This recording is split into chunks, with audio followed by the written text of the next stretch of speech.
Halo sahabat manajemen, kali ini saya akan mempresentasikan video memenuhi salah satu mata kuliah, yaitu mata kuliah Cyber Security Management.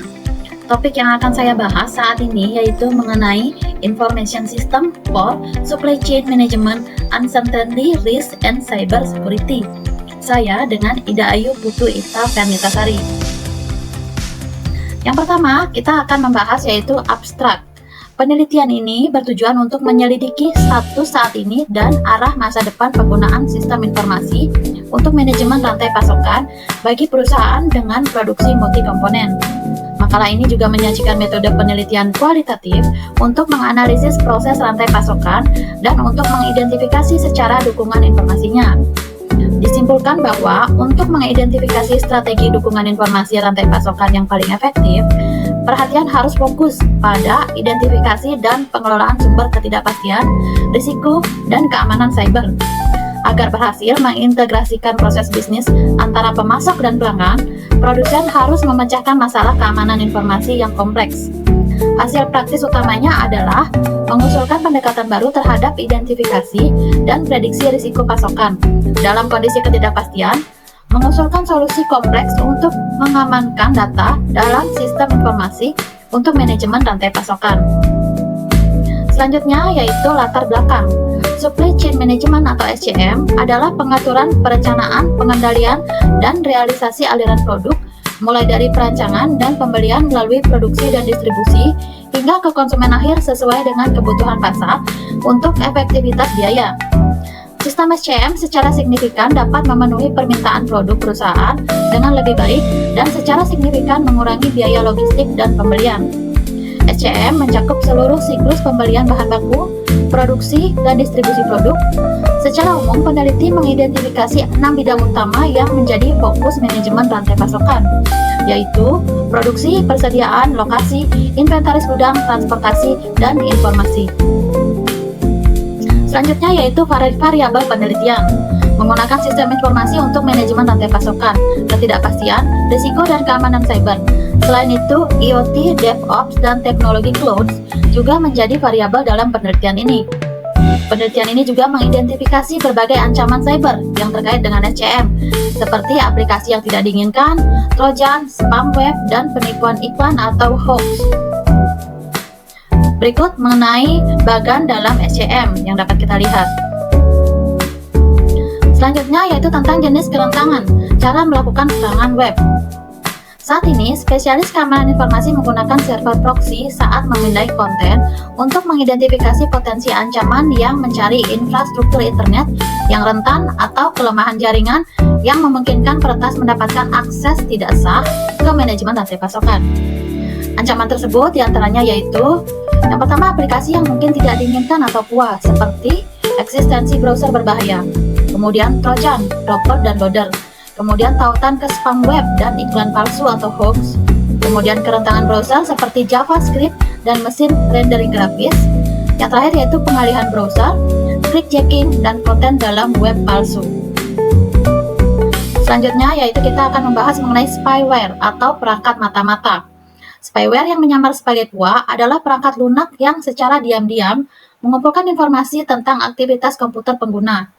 Biasanya diinstal di komputer tanpa pengetahuan pengguna. Spyware dibagi menjadi 3 kategori besar, yaitu adware, monitor system, dan trojan. Di lingkungan perusahaan sendiri, spyware memiliki sejumlah potensi risiko keamanan, seperti yang pertama, mencuri informasi pengguna dan perusahaan, termasuk juga data pribadi dan informasi hak milik atau rahasia lainnya. Selanjutnya, mengurangi efektivitas perangkat keamanan dengan mengubah konfigurasi dan pengaturannya, menginstal perangkat lunak tambahan, dan memberikan akses kepada pihak ketiga. Spyware ini juga berpotensi mengeksekusi kode arbiter pada perangkat dari jarak jauh, sehingga memungkinkan peretas mengontrol perangkat sepenuhnya. Yang terakhir yaitu meningkatkan jumlah infeksi. Begitu pengguna terinfeksi kuah seperti spyware atau adware, mereka pun terinfeksi rentan terhadap lebih banyak infeksi malware lainnya. Selanjutnya yaitu spyware business is email compromise. Penyusupan email perusahaan adalah cara paling menguntungkan untuk mendapatkan banyak uang dari sebuah bisnis. Ini adalah faktor serangan ringan yang menggunakan rekayasa sosial untuk memulai sebuah pencurian. Peretas biasanya melakukan beberapa penelitian dalam hierarki perusahaan dan karyawan, misalnya menggunakan profil di jejaring sosial dan membangun vertikal manajemen. Ini mungkin surat atau email dari CEO atau manajer puncak lainnya yang memintanya untuk mentransfer pembayaran non-tunai kepada calon mitra bisnis atau pemasok. Selanjutnya yaitu DevOps Service. Layanan seperti layanan DevOps ini seringkali rentan karena diterapkan secara tidak benar atau sengaja dibiarkan terbuka untuk memfasilitasi akses oleh pengguna yang salah. Docker adalah platform perangkat lunak yang operatornya sejak awal sangat memperhatikan keamanan. Namun terlepas dari upaya ini, lebih dari 1.000 instan Docker terbuka secara maksimal. Sebagian besar instan Docker ditemukan di Amerika Serikat atau Tiongkok. Selanjutnya adalah Cloud Technology. Cloud adalah area baru bagi para peretas yang secara aktif mengeksplorasinya guna mendapatkan potensi baru untuk serangan mereka. Peretas menyadari bahwa sistem cloud sangat penting bagi banyak manajemen rantai pasokan web. Mereka juga menyadari bahwa mereka dapat membobol sistem perusahaan lebih cepat jika mereka dapat membobol sistem cloud ini. Selanjutnya yaitu Internet of Things atau IoT. IoT adalah interkoneksi perangkat fisik, kendaraan, gedung, dan barang lainnya. Sering juga disebut perangkat terhubung atau perangkat pintar, yang memiliki perangkat elektronik, perangkat lunak, sensor, aktuator, dan bawaan. Mampu terhubung ke jaringan, memungkinkan mereka mengumpulkan data dan membagikannya. IoT mencakup 3 elemen utama, yaitu teknologi informasi atau TI, teknologi operasional atau OT, dan teknologi konsumen atau CT.